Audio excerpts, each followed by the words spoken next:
know who I am. That's right. Hello, everybody. I am back. It's your host, Jessica Koch, and this is Profound Professionals. It is the interview series that has been coming to you for, 9 years.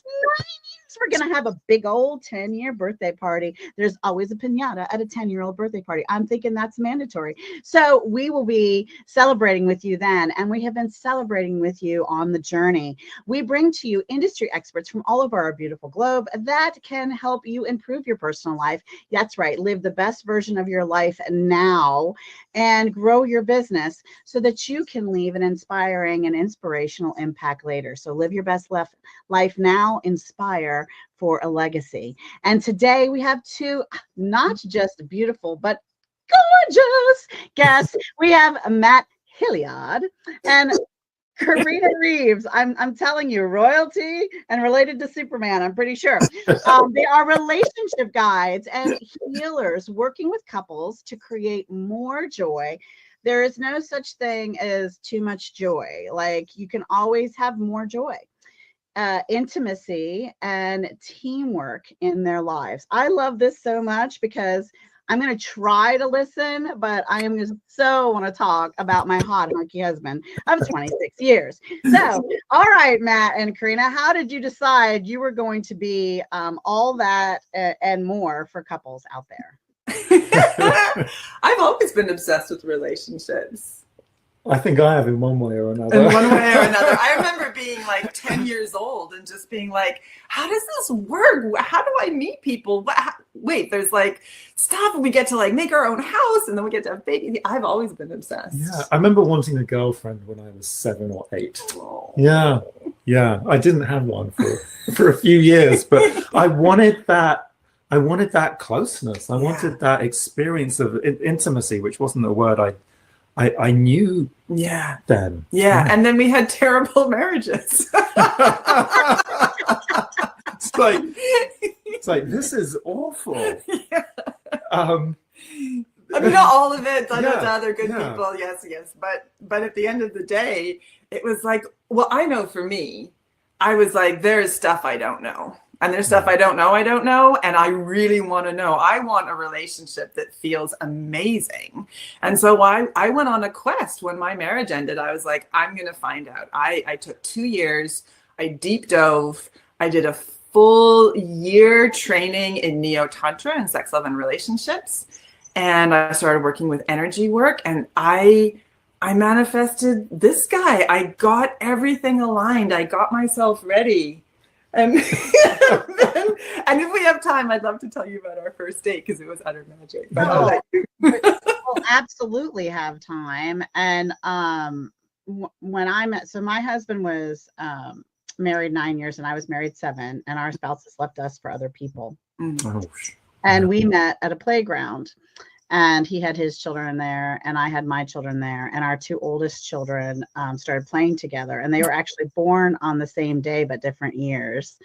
But as we were dating, one of our songs, because we have several songs, is by Savage Garden, and it's I loved you before I met you, because I did breathe him into life. I totally did manifest him, and I didn't, fascinating enough, really go through all that work. So I want to let Matt share a bit of his story, but then I want to hear your first date, and I'm totally going to tell you about ours. Yeah. Let's do Yeah. it. I love it. You tell me yours and I'll tell you mine. I remember when I was still married and having my dishes in the sink, doing the dishes, and my then wife was trying to talk to me about something, and I was pissed off. But I wasn't saying why. I was just being monosyllabic, passive aggressive, which I was very good at, still can be sometimes, and just going through the motions because I didn't want to cause any conflict. I was massively conflict averse. I could sit on stuff for days, weeks, and I could feel that I would just carry the stress in my body. It was what I was used to. It was what I grew up with in my family home. And I worked really hard to avoid conflict. Jump to today. We had a little bump just before this cool. It was tiny, no one else would think it was a bump, but we moved through it in minutes, seconds almost. Yeah. And I had to learn how to do that, and I learned very direct and pragmatic ways to work through that. And I did a training. It was a year. It turned into 2 years. The second year, I became a TA at this relationship school, and I loved it because a lot of what I learned was so practical. And I was like, these are simple things that most of us don't know. We're not taught them. We're not modeled them. Nobody's telling us about them. And they make the day-to-day life so much easier. And it's the moments in the day-to-day life that create the relationship. If the day-to-day moments suck for too long, then you have a lousy relationship. Yeah. If you can turn those inevitable bumps around in minutes instead of days or weeks, then you can have a wonderful relationship. Yeah. And it truly is the teeny tiny stuff. Like when my husband and I got together, we created out of love, not out of control or anything else, together these beautiful I'm going to call them rules because they're sacred to us. We cherish these rules about how we communicate, how we behave, actions we take, things we do, stuff that happens on the regular for us. And it has, there isn't anywhere or anyone else we would rather be spending our time with. Like, you know, not that this is a bad thing, but I know some men are desperate to get their golf clubs and head off for 5 hours on the golf course, or go work 5 hours on remodeling a car, or do whatever. And we're excited when we get our minutes together and thinking about how we're going to spend those and what are we going to do with them. And you know, and people think about, empty nest syndrome. Well, we probably would be the most culture shocked for an empty nest since we've had so many. Yeah. And we're already excitingly planning all of the amazing things that we're going to do to continue to enjoy and love and in each other. So there's no fear of that, you know. I mean, and I guess we have so many that we're planning not telling anyone where we move. We'll find you. Don't call us. We'll find you. I love that so much, Jessica. We have that too, and it's something we teach. We call them relationship agreements. We call them our agreements, and we've written them down, and we also cherish them. And sometimes we forget, and we lovingly call each other back. Or sometimes things need to shift, or something comes up, and it's a living document that lets us rest in. I think a lot of people reinvent the wheel over and over again, and our brains love a system. And yourself and your relationship, that gift of, if something isn't working, how can we make it work better, as opposed to why aren't you doing it how I'd like. So that shift from me to we is such a huge, honestly, systemic piece that's reflected. Relationship is a microcosm of our culture. And so our culture right now is figuring out how to be a we. And you can start, if you're like not liking all of the like lone wolf individual greed, is that fair? That's out in the world right now, maybe desperation, maybe survival. Look and see where that's happening in your own relationship, and you can start to see where, okay, I'm just going to dive in. One of the big pieces that we've found is how you feel in your body, and specifically how you feel in your heart. Does your heart feel armored up, protection, judgment, defensiveness? Or is your heart open, which feels like curiosity, warmth, care, love, compassion? How are you in your heart as you're relating to yourself? How do you judge or love yourself? How do you judge or love them? It will be the same as how you are in the world. And the gift is that is part of what is the cutting edge of what I believe people are learning, is that you are not a soft caramel melting on the sidewalk if you are open. You are actually calmer in your nervous system. You're actually more in your wise, aware frontal lobes. You can make better choices. You can be more aware of where your intuition is trying to lead you. And we had a client last week or a couple of weeks ago where there's so many lies of what having a closed heart will get you and what's required that for you to give up with an open heart, and it's not true. So the lie that was on the table was that if I'm open, then I give him everything he wants. If I'm open, then I'm always being nice. And one of the biggest shifts that gets to happen, the learning curve, if you will, of coming from an open heart, is that you get to then hold your boundaries, your desires, where, how you're working together and what you're working towards with this calm, kind, wise strength, empowerment. It's not an unkind edge to have what you like. It's actually the most beautiful, loving edge, because when you step over it, to give him what you think he or she wants, even if it's not what you want, you are actually stepping over yourself and not being your full, honest space with him or with yourself. And that breeds resentment, not the asking for what you really want. It's been such a shift for us to allow ourselves to really ask, well, what do I really want?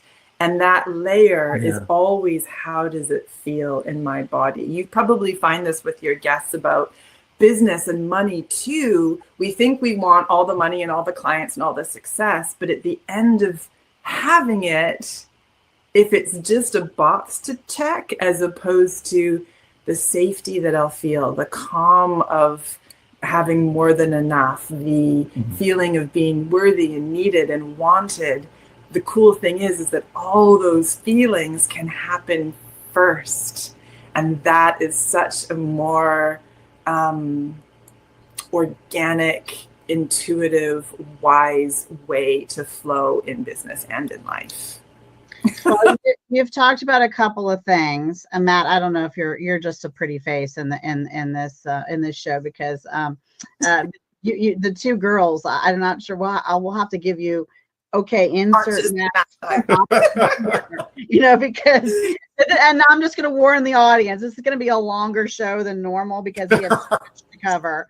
And too many important things to talk about. And this is probably the one you should listen to many, many times, because you'll find something new in it that touches you as you do. So two things that I can't let go, and then we'll let Matt have a comment. One is when you are, we'll let you say something. Don't worry.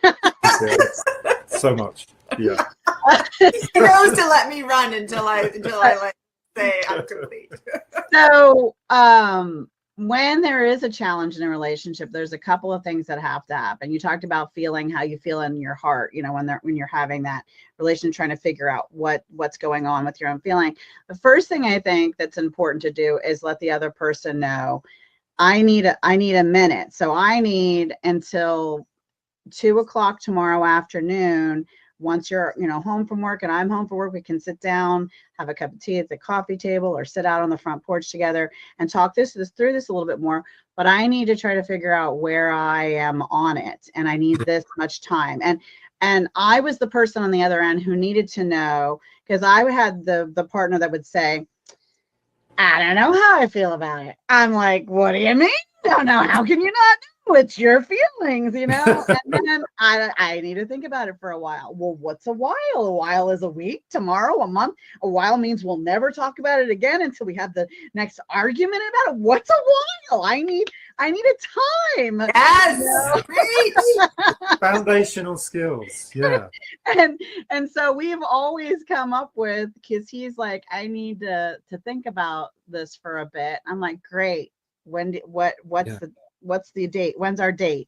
Yeah. And dates are wonderful and magical. So we call it a date. So when's our date? Because, we need the time for the discussion. No, nobody wants to do that. No one wants to have the discussion. We have a date. Okay. Oh, We make a date because that's why I like the word puzzle. Puzzles are fun and solvable, and people buy them for enjoyment. So I'd rather solve a puzzle than handle a challenge or a problem. So because nobody buys those, nobody goes out purchasing a challenge or a problem.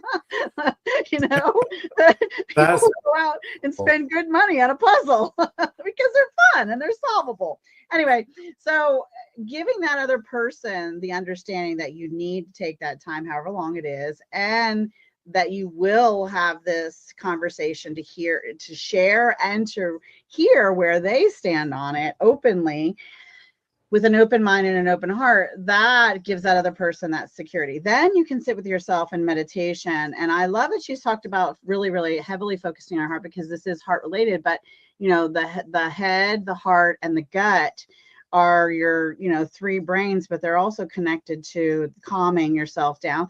And then allow yourself to feel whatever the challenge is anywhere in your body, because maybe you'll feel it in your hand, or maybe you'll feel it in your leg. You know, don't judge yourself. That's okay. Maybe because in your hand, it has something to do with giving or receiving. You're not receiving help well, or you're not open to give as freely because you're concerned for some reason. Or maybe you're feeling it in your leg because there's movement involved and you have to make a huge change and you have to go somewhere. You know, I always say itchy palms, money is coming, itchy feet, somewhere I'm going, you know, so you just don't know. So be open to that part. And then you talked about something else that I really want to talk about, the awareness of the body, but there was another piece that was so important. And now I've lost it. That's a sadness, but maybe it'll come back. Matt, while I think, you get a chance to talk. So many men don't know what they're feeling. I used to be one of them. I still don't always know, but I was really cut off from the neck down, you know, other than sort of, you know, sexual stuff or, you know, physical pain or exertion. And it was, I remember sitting in one of my first men's circles, and we were literally naming what we were feeling. It was like being in kindergarten, like grown men, like 15 of us. I'm feeling a bit nervous, and I know that because I've got a sort of like swirling in my belly. It was that basic, and it was that necessary as well to get connected with that part of myself. It's part of I run a men's group. I've been doing the work for over almost 20 years now. So many men still need it. They need the permission, and they need the guidance. The number women have it too. The number of people we work with, where, how are you feeling? Oh, well, I was thinking that no, like, what's the sensation in your body? Oh, well, I was thinking it's like, it's a practice for those that weren't encouraged, allowed, rewarded for noticing what was happening in our physiology, in our nervous system. It's a journey. And we were talking at the beginning about joy. Joy used to scare me. It's witnessing a partner being joyful. I remember with my ex, when she was joyful, I would be a little bit suspicious and contemptuous of it. And I think beneath that was jealousy. I'd be like, she's being silly, like she's overreacting. There's internal monologue happening. And like, that's horrible. She would probably feel that she would probably feel that in some way, sense that in some way, like my judgment. And it took me being able to have my feelings, notice them, pay attention to them, honor them, to be able to experience my own joy. And now joy is a delight. If it's my joy, if it's Carina's joy, if it's my kids' joy, like, bring it on, more of that please. It feels incredible. Yeah. And that process, I grew up in a house where anger wasn't allowed. Not allowed. It was my dad said it's a negative emotion. It serves no purpose. But I would have these feelings that they couldn't be anger because anger wasn't allowed, but like something like I couldn't name it. And naming something is so helpful. Naming something we're experiencing is so helpful. But he would be angry. He just wouldn't name it as anger and he wouldn't express it. He would just carry it. And it'll be this storm cloud in the house that we couldn't name and he couldn't express. And that shit gets trapped in the body. And to name it, to connect with it, to give it permission. With anger, you want to express it safely and cleanly. To learn about that, but it's a journey for men. Can I add something? Yeah. So just look at the logistics for a second. If a feeling is bad and you're not allowed to have it, just do a little experiment with me. This is an experiment I learned from an amazing coach, Joe Hudson. Just for a minute, we're gonna do a little experiment if you're up for it. Please, please, please do this on your end. You can do it. It's completely invisible except for your own experience. For the next 5 seconds, let's not feel any emotion at all. Just for the next 10 seconds, starting now, just don't feel any emotion. Nope, not that. Don't feel it. Nothing. Nope. Okay. Anyone else held their breath and take your entire body? Yeah. I did hold my breath. Right? I did. So there is that literally happening when you are not allowing yourself to feel what you're feeling. You are cutting off what is life force? What is chi? It is flow. It is flow. They've done studies, 90 seconds. If you don't reactivate a feeling with a brain story, it takes 90 seconds approximately to feel and finish feeling, to let it have its arc, to have a feeling and a sensation have its surge, its wave. And I believe that a huge part of what society, especially something like an English society as opposed to an Italian society, different societies had different ways of processing emotion. And I believe that for the societies that restricted emotion more, when you start, you have to maintain the dam, because the fear is that if you do start to feel, we hear this from our clients all the time, what if it never stops? And what if I lose myself? So there's this very gentle repatterning, trauma processing, kindness, love, and trust that you need to open yourself. There's a wonderful word that I love to use for this particular piece of starting to process emotions, and it's called titration.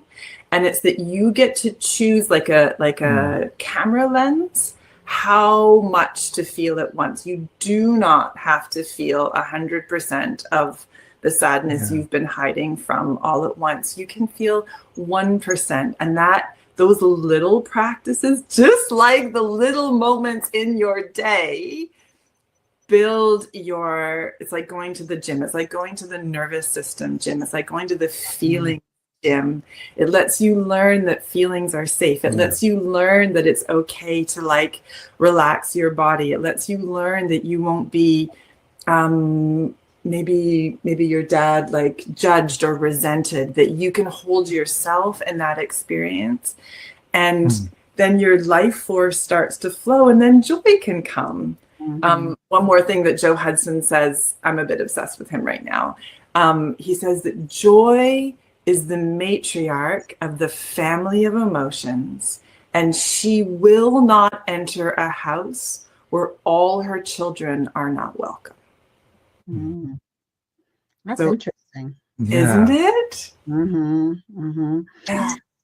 All right. So I have 3 comments, and then I want to hear your first date. Oh yeah. How about that? How about that? All right. And I didn't forget them. I held them firm. And I'm going to, where do I start? I did have a moment where I guess my frustration was I have done a lot of work, and I have done deep. I've done all kinds of therapy. I have done so much work. Okay.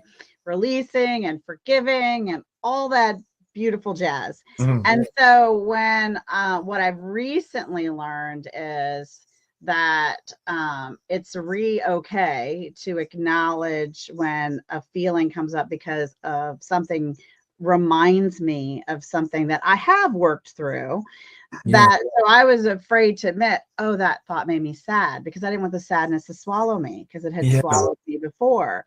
But I've already done that work. And I also didn't want to admit that I was sad for that second, for that flash of a memory or a moment, even because then that means maybe I'm not healthy. And I am very healthy and I'm happy and I've done the work, damn it.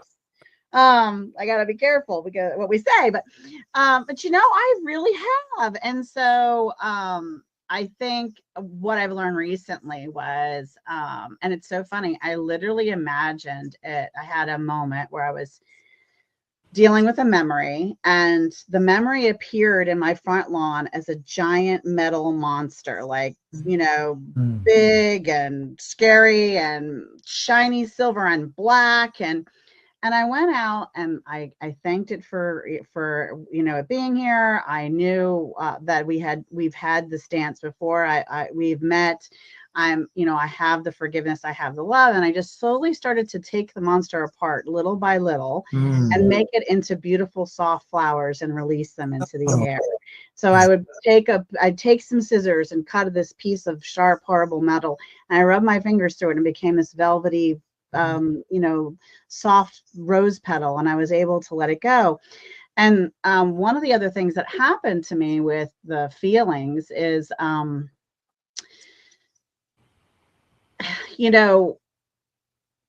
not wanting to, you don't want to be stuck in sadness, right? And so I would not look back at my past or my childhood, because there were things that were sad there. But you know what else? There were things that were so wonderful. I have some amazing memories. So I've lately been celebrating joyfully Yeah. and I've been writing and blogging and even making posts about them. Even if there's, a relationship connected to them that I've had to work through and forgive and just kind of even release from my life, I'm still honoring and cherishing and celebrating and announcing the joyful part of the memories. So that's one thing with the feeling. And I recently did an interview with someone before you guys that we did this exercise where I had to write, I think, and here's my I think statement. I think joy is found everywhere, and then I'm growing every day, and I am one with love. And then she said, well, now write it as I feel. And then I feel joy is found everywhere. I feel I am growing every day, and I feel I am one with love. And then she said, write it as I am. And it's much shorter. It's I am joy. I am growing every day. I am love. And and so I love that you were talking about that, Matt. And the final and most important thing is, when we were talking about that exercise of going and giving your partner warning, but then going off and being with yourself to meditate, to feel things in your body. That other thing I forgot was to also ask, after you're done meditating, ask yourself, and maybe even journal about, am I in love with me? And what part of this challenge or piece is my challenge with me? Because one of the things that happened when I started dating my husband is I had a dual love affair. I mean, it was easily a 3 or a foursome, because I was deepening my love with God, and I was falling madly in love with myself. And so I became embraced in this deeper and deeper, more spiritual experience with God. And every day I loved myself in waves more than almost being like washed with a giant ocean wave of love for myself. And then I get to peer up on the shore there and see this amazing man who was loving me back. And so that loving yourself can often be the friction in the relationship of, you wanting them to feel something that you really are needing to fill yourself. So those were my 3 important comments before we went forward. So yeah, I don't usually talk this much in my interviews. I'm going to tell you, so I will apologize a little bit. Oh, I love it. This topic is so important to me because Yes. people matter most, and relationships are my jam for sure. I absolutely adore them. And you're so beautifully aware and wise. It's wonderful for us to listen. I'm picking up tips. So. Yeah. Absolutely. Now tell us your love story, and then I'll share your mine, and then we'll talk about the different ways your customers come in, work with you, and all that great wonderfulness, because I know everyone's going to want to know, because they're going to want all of our relationships just like ours. Uniquely wonderful for them. How about that? I think everything should be uniquely wonderful for everyone. Absolutely. Yes, and this awareness that you've started with, it's part of what we got to start with too, that we'd fallen in love with ourselves, and we were feeling this magic in the world. I'd started meditating, and I'd had my awakening. I felt like I was in this tractor beam of love when I was meditating and connecting to this like rainbow of joy and miracles. And I remember starting to, I go in waves of dating. One day I'm going to have a dating program, because I really love my online dating. I'm this weird unicorn who absolutely loved it. I found this like wave of like having, really, honestly, anything can be a path to self-discovery. And so we believe that relationship is a path. We also know heavily parenting is a path. We know that business and entrepreneurship is this huge path. Anyway, so I had this little mini path of dating being a path to my self-discovery in the world. And then so I was on the socials, on the we were on Bumble was our app, and I saw you, and you were this wonderful, I could feel the pain behind your eyes. You used that photo for a long time, and I was like, baby, I can feel the pain in your heart, but you were still so beautiful, and like I could feel your bravery and your courage out in the world. Anyway, and then he had this adorable bio. I'm not telling the story very well. Okay, cut to. I was so excited about this date that I stopped and did a little Facebook Live just before. And I just shared how open my heart was, how much magic was in the world, how I believed everything was working out. I was so excited. It's just a little live. And then I walked in.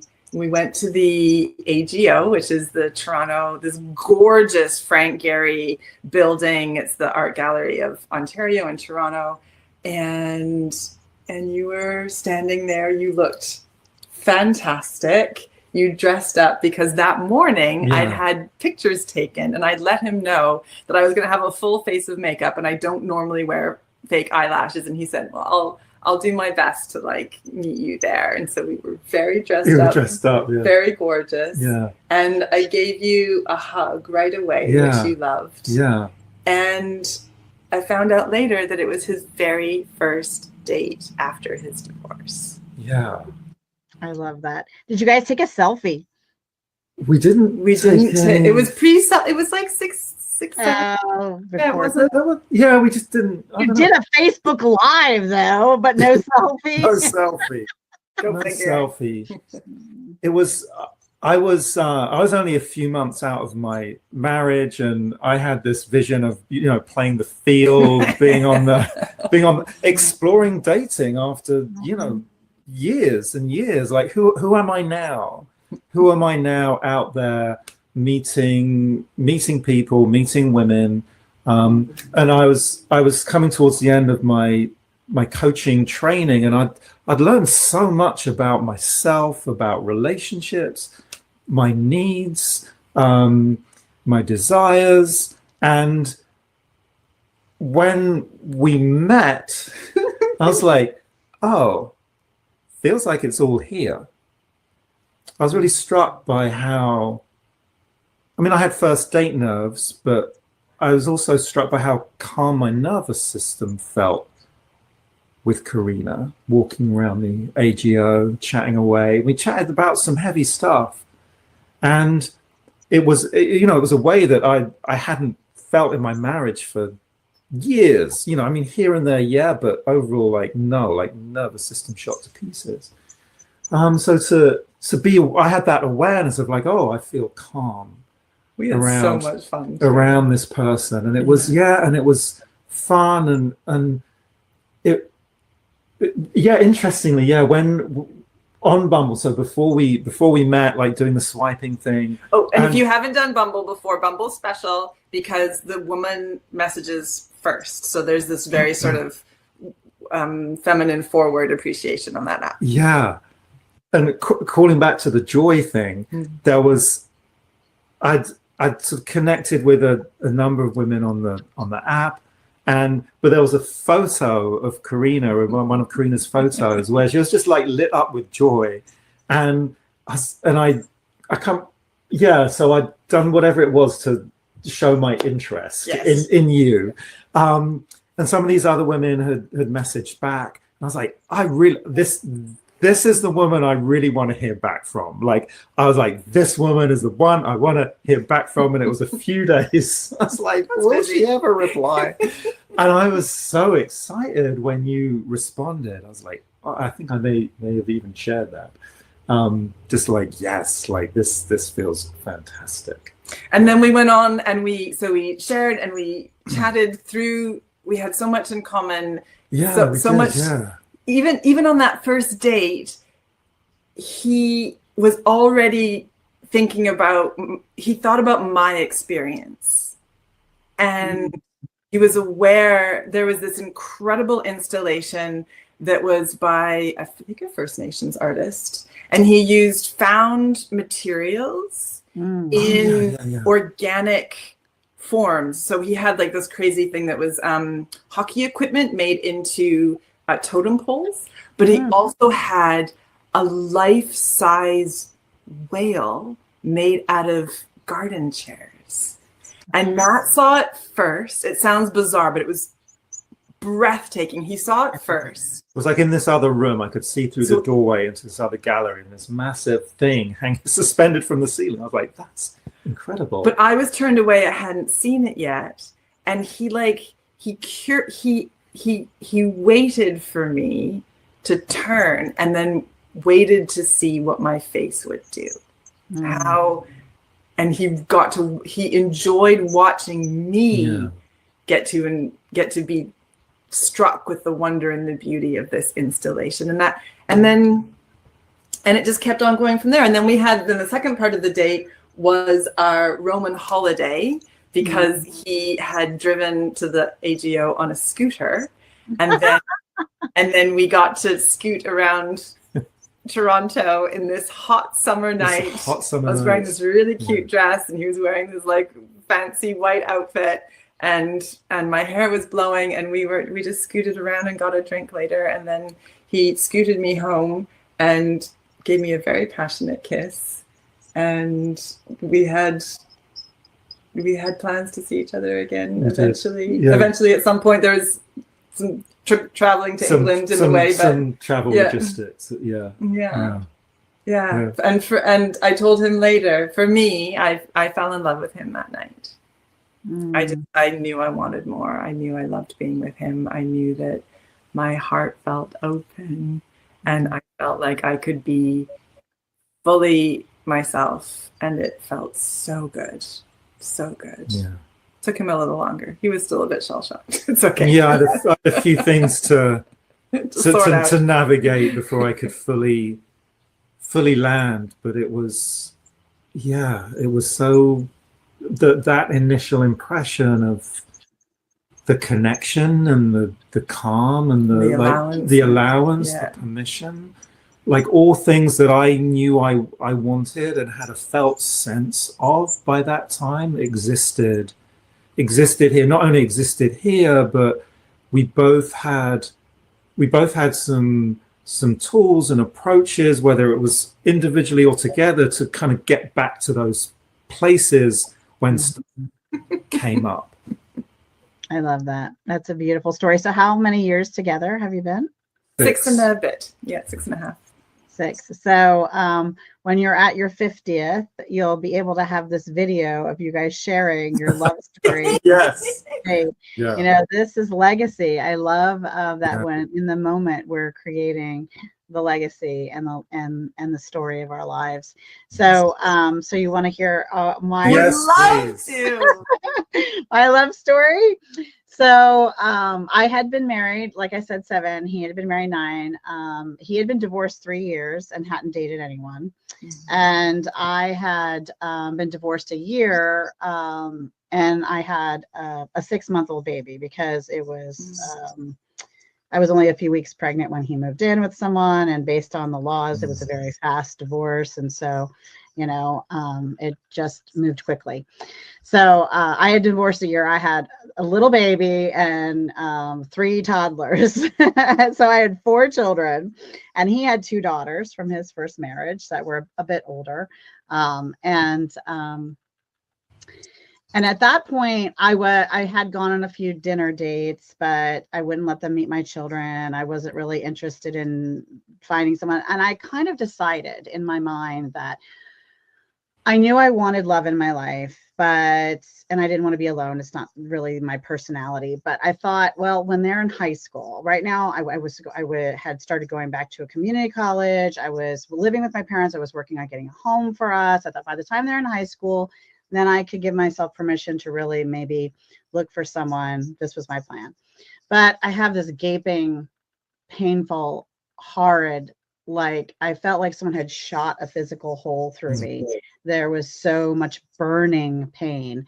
And my parents, I was raised very religious. I'm very spiritual now. And I still have appreciation for some, you know, tradition and pieces of religion, and respect lots of people's religions and all that jazz. But there was this image of Jesus, who's still a very big part of my life. I love him still. But he had this flowing, glowing thing coming literally from his heart. There's a name for this image. I forget, my merciful heart or something, maybe. If I messed it up, don't judge me. I'm still a good person out there, anyone watching. Only nice comments in the comment bar. But anyway, all I kept saying is, you know, I don't really want a relationship, but I need you to fill this up. And I know only you can fill it up. Just fill this up. And so I was literally going to against my parents' better wishes. And I knew every church in a driving distance. Really didn't matter what denomination it was. It was, I mean, Catholic, Baptist, it didn't matter. As long as it was, you know, they believed mostly the whole, you know, God thing. I wasn't going anywhere that was believing in downstairs, but I didn't really care. I just needed this every day. I needed to go somewhere. And I knew the schedule. I was like, not a bar hopper. I was a church hopper. You were a church hopper. I was the way I was breathing. So I didn't do drugs. I didn't go drinking. I didn't, you know, I couldn't let myself fall apart. I had too many little people who counted on me. I had to get my act together, had to keep my head in the game. So I was like, okay.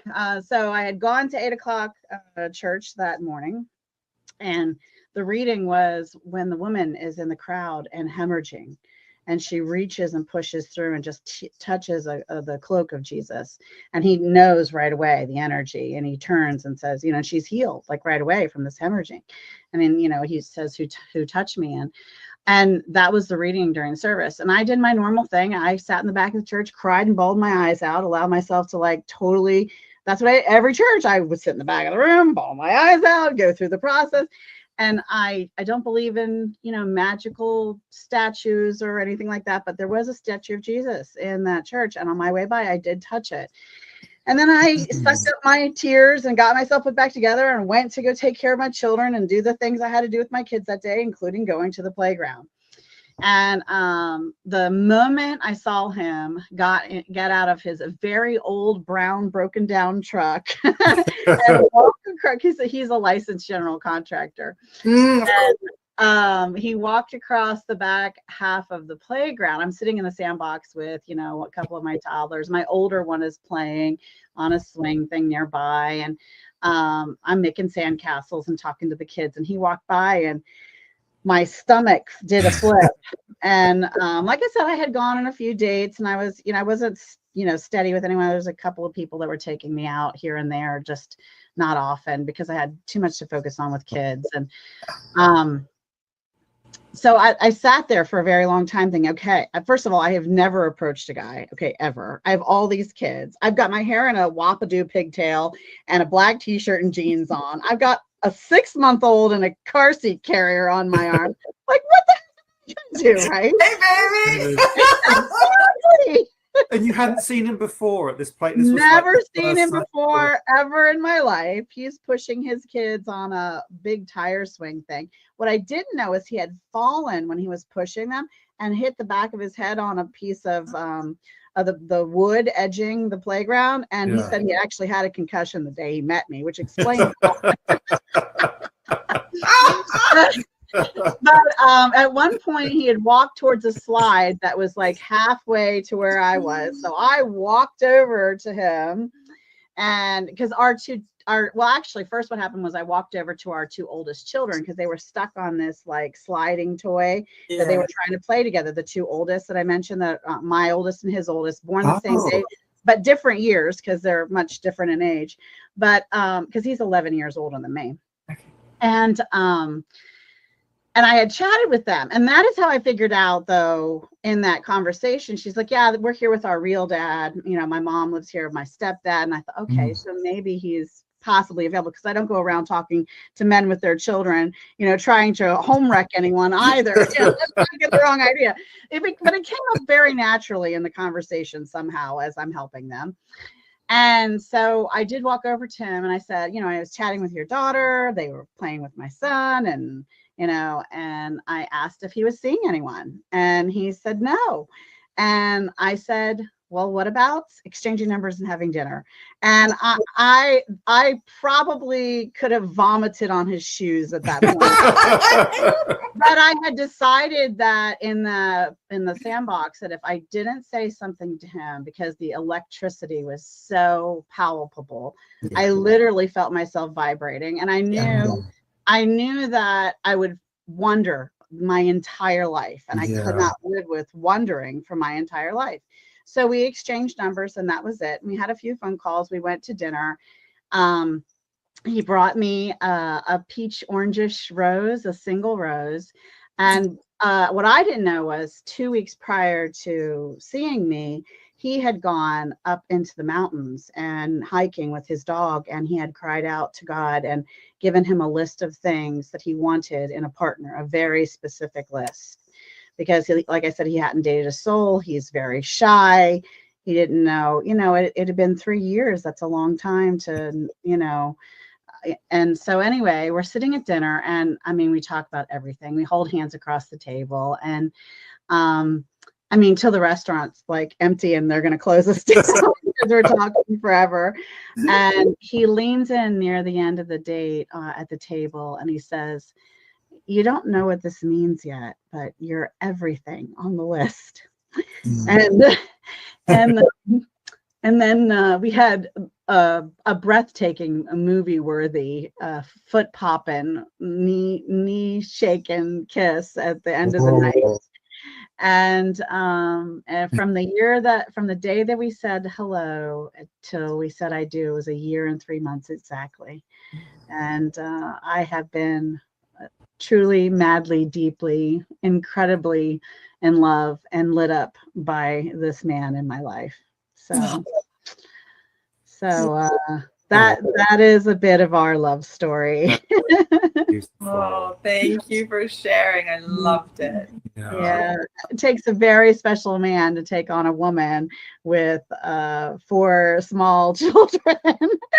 We had 6 between us. We raised them together. We once they were all mostly gone and out the door, we finally had 1 together. So now we have 7. We have Kara, and we have a joyful, beautiful, full, wonderful life. Yeah. So thank you. Yeah. So that's our. I couldn't have the couple specialist on without sharing about our couple. Love it. One of the things that stood out is that you both called out for guidance, support, a miracle, a person. We did. And it was one another. Mm-hmm. And the role that your kids played in facilitating an introduction. And your bravery. Yeah, your huge courage. That's massive. Yeah, I was very scared. And that was the first and only time I've ever done that. Yeah. For sure. My husband says that our energies are just more powerful together, that he's always been with me. He'll always be with me, and he'll always find me, that death can't take our energies from one another, that we're better together. So, and I believe him that he'll always find me. So, however many times we come to this planet and give it another try, somehow he'll find me. That's lovely. Yeah. So let's talk about people who come and find you, as they're looking for this beautiful brilliance, joyful light, and bubbly excitement. I remember literally driving away from our dates and out loud squealing for joy like a child on a roller coaster ride in my car, because I had so much pent up that this is amazingly happening to me. Yeah, I would do the same. Yeah. Oh. Yeah, just like driving away beaming. Yes. And giving myself some room to just feel the glow of it. Yeah. Okay. But people coming to you are feeling probably stuck or lost or frustrated, or know that there's something here but need guidance to see if they can bring it back to those exciting first date moments in their relationship. Yeah, the people that come to us they recognize that piece of what can I do. The people who come to us who get the biggest transformations are ready and willing to look at their side of the street. They're the ones that get the real opening, the heart opening, the healing, oh wait, there's another way I can do that. That willingness to try new things is one of our hallmarks for when we have a client come to us, and we really know we can help when they're willing to try new things. And we're a bit obsessed with like trying new things. I love the words right now, like having experiments, being able to try iterations as opposed to everything is good, bad, right, wrong. It's so limited, and there's so many ways of getting excited about things. And one of the biggest first steps in this like, tell me more, how can this be better, how can we be more kind and in flow and in we together, and it's letting it, whatever's happening that does feel stuck or that does feel like, are we really doing this again, where you feel like caught in a loop, is this opening to letting the stages of change be a journey as opposed to another way that you or they have done it wrong. Do you want to know what the 4 stages of change are? Have you heard of this, Jessica? Sure. No, I'd love for you to share. Yeah. So it's such a relief that there are more than 1 stages of change, because so many of us are like, I've changed or I've not changed. Yeah, that's it. Pass, fail. And then if you knew you should have changed but didn't change, there's so much blame in the world. Oh, I should have known that. Oh, I'm such an idiot. Oh, why did I do that again? And instead, 4 stages. The first one is to see what you want to change. What's your desire? What else is possible? That in itself, that's why people say, knowing the question is 50% of the answer. Like, it's huge. And then can I make a first comment on the first thing? Yeah. I think that first thing also would apply is finding out from your partner what feels good for them, like what feels like love to them. because sometimes we think we're changing and we're doing all these things, and we're doing all these things to make this other person feel loved because we're showering them in ways that we want to feel loved, but not the way that they actually would feel or receive love. And I had a friend who would get really frustrated because, her past partner would spend all this time on her car, making sure the tires are good, making sure that it was filled up, making sure that it was clean, she didn't care about that at all.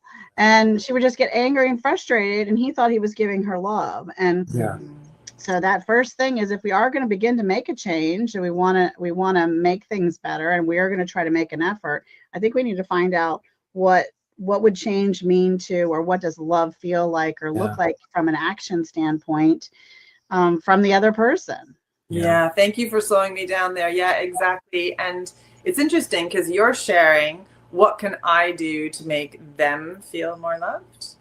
And I love that. And actually, that stage is often further down the journey, because the first stage is for both partners, for yourself to get really clear on, what do I want? They can't even know what I can give them until they've taken the time to self-reflect what they desire. And so the first way to start that process is to think about it for yourself. And I'm just going to expand one layer to this, which is how much our brain mind patterns and stories run our lives. And what I see, especially with the women, let me know if you see it as much with the men, is that the good girl wants to do everything right, and then we'll get love. So there's a putting to later, once I've checked boxes, right? Once I've been pretty enough, thin enough, nice enough, helpful enough, like whatever those lists are, and then we'll be loved. And so part of the shift that my desire, I challenge you that if you think your desire is that I want to be thinner, I challenge audience people, whoever's listening, I challenge you, what will that actually get you? If you think that what you want is a physical manifestation, go a layer deeper. Will that have you feel loved? Will that have you feel confident? Will that have you feel worthy? And then choose to focus instead at that desire. And that is the place to start with yourself in these 4 stages of change. So that could look like, let's pick a relationship thing. I desire to feel cherished in the morning, to feel alive and like in love with my body and this like life force that's moving through it. Okay. And then how do I want to do that? I want to have a morning ritual of stretching and kisses and a little gratitude practice. Okay. So then you know what you're creating. Then you've named this bigger, deeper desire, and you've started an experiment of how you'd like to create it. Okay. So that's just stage 1. The rest of it's a little bit simpler, I promise. So then step 2 is you see where you could have changed after the fact. The mornings you forget. The mornings where you get in a rush or you wake up late. Oh, and always from the energy of discovery, noticing, oh my goodness, I'm in the 2nd stage of change. It's a win that I saw after the fact where I could have changed. And then the 3rd stage of change is in the moment, seeing the thing, but you just can't change yet. Maybe one of the things you're changing is speaking with the most loving tone, even if you're upset. Oh, I saw it in the moment and I couldn't quite do it yet. And then the 4th stage of change, in the moment, see the thing and do the thing. And it's not a one and done. It's a 1 4 2 2 2 2 2 2 4 3 4 3 4 1 4. And that gives so much kindness and open-heartedness to yourself, that it's a discovery, it's a journey, it's an experiment, it's a evolution, it's a path, as opposed to did I get there or not get there. It's not the destination, it's the journey. You've got something. Yeah. So we teach this amongst other things, and we have 2 programs, and the first one is called Relationship Alchemy, and it's more focused on the self, relationship with oneself, and ways to do this kind of work, to befriend your nervous system, to be able to spend time with your nervous system, with your desires, to really know yourself and be with yourself in a healthy, explorative way. If relationship is a garden, you've got to till that soil, you got to put in the fertilizer, you've got to buy your seeds, you've got to get all your equipment. Yeah. And then the second program is called the Soulful Couple, and it's for one or both partners in a relationship to continue that work. And there's also in both programs there's mindset and embodiment work, and in the Soulful Couple there's more